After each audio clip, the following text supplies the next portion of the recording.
but I want to explain why and why I've never backed off of frankly, that observation. And the reason I think that a biased liberal media is the greatest threat to our country is because we rely upon the media for the facts, but if the American people don't get their facts, we lose our democracy. We rely upon the media to tell us what the facts are, and if they don't give us the facts, the American people can't make good decisions, and if the American people can't make good decisions, that's when we lose our form of democracy. And so that's why I think, frankly, liberal media bias is inimical to a democratic government. And when I talk about media bias, we're not alone. You may have seen the most recent poll. The distrust of the national media is now at an all-time high. 30% of the American people don't trust the media, and twice as many people think the problem is the media bias being liberal, not the media bias being conservative. So even with all the media bias that we encounter every day, even with day after day, night after night of media bias, the American people, at least to some extent, are seeing through that and realizing that the media is biased more liberally than conservatively by a 2-to-1 margin. So we have that with Don was nice enough to mention the Media Fairness Caucus that I started 6 years ago.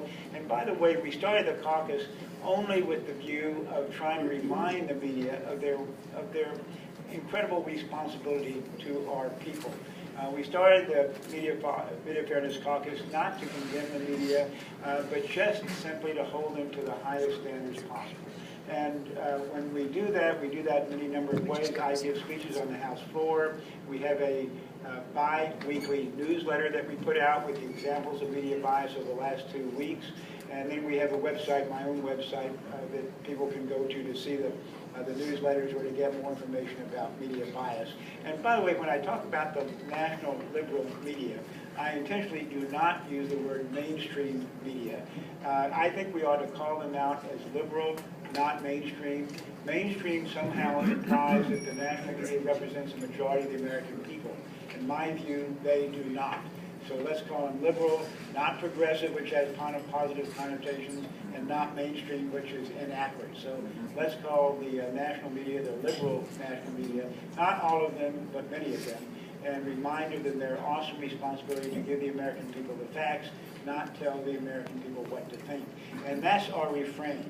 That's our refrain when it comes to what we do at the Media Fairness Caucus is we say to the national media, give the American people the facts, don't tell them what to think. And that's, I would guess, a 90%er with the American people. Who's going to disagree with that?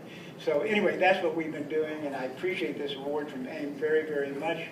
It will be an incentive. I call this positive reinforcement for what we've been doing and will continue to do. But really thanks to Don, Roger, and all the rest at AIM for all they do every single day to try to remind the American people that the media is not objective, is not biased as they ought to be. And we need to, frankly, engage the American people, and that's what AIM does so well, and that's what I'm trying to do too.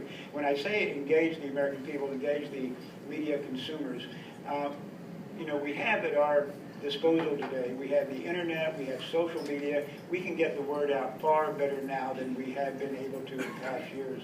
And so let's take advantage of all that. And also just, frankly, writing letters to the editor, writing letters to producers.